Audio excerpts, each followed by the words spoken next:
সবাই আমার কথা বুঝবেন। হাদিসের মধ্যে আসছে মান রাআ মিনকুম মুনকারান ফালইউগাইয়িরহু বিয়াদিহি। তুমি যখন কোনো অন্যায় দেখবা, প্রথমে এই অন্যায়টাকে হাত দিয়া প্রতিবাদ করো। 2 নাম্বার ফাইন লাম ইয়াস্তাতি ফাবিলিসান, জবানে বলবা, জবানে বলবা ভাই এটা অন্যায়, এটাও তোমার পক্ষে সম্ভব না, তুমি দুর্বল মানুষ। ফাইন লাম ইয়াস্তাতি ফাবিকলবি, অন্তর দিয়া ঘৃণা করবা এমন না, অন্তর দিয়া দৃঢ় সংকল্প করবা কিভাবে এটাকে বাতিল করা যায়। এটা না যে ধীরে ধীরে ঘৃণা করবা, ঘৃণা তো হবেই, সাথে তোমার দিল যেন সংকল্পবদ্ধ হয় এই অপরাধকে কিভাবে দূর করা যায়। বুঝতে পারছি? কি বলেন সবাই? বুঝতে পারছি? তাহলে 1 নাম্বার আল্লাহ রাসূল বলেন ওয়াযালিকা আদআফুল ঈমান, এটা ঈমানের সর্বনিম্ন শাখা, যেটা তুমি অন্তর দিয়া পরিকল্পনা করবা। এজন্য মুহতারাম হাজিরিন, যে কথাটা আমি আপনাদেরকে বলতে চাইতেছি, আমি একটা কথা বারবার বলি, কালো আর সাদার ভিতরে যদি মিশ্রণ করে ফেলি ঈমান, বলেন না কেন ঈমান থাকবে না? কালো যেটা কালোই বলতে হবে, সাদা যেটা সাদাই বলতে হবে।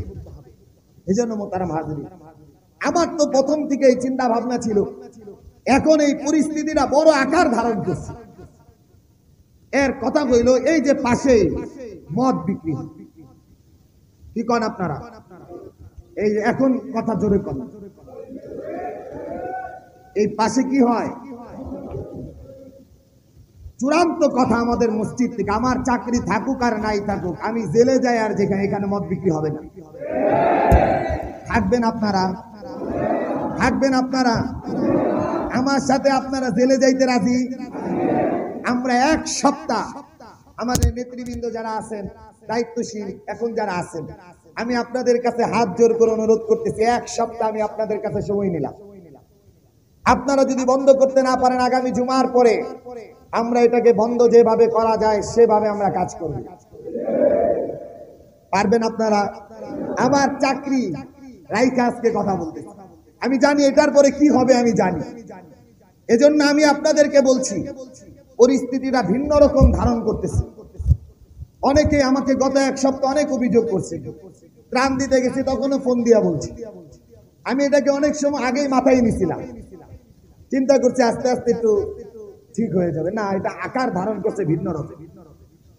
পরিস্থিতি এমন হয়ে গেছে, বিকালবেলা লাইন ধরে থাকে লোক ধরে নেওয়ার জন্য, মানে ধরে নিয়ে কিভাবে তার কাছে বিক্রি করবে এমন।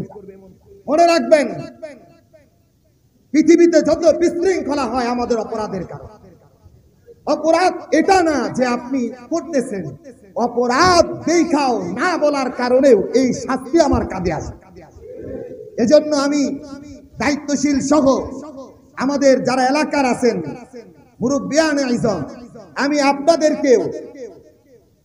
আমি আপনাদের কাছে হাত জোর করে অনুরোধ করছি, 1 সপ্তাহের ভিতরে আপনারা এটাকে পরিস্থিতি সামাল দিবেন।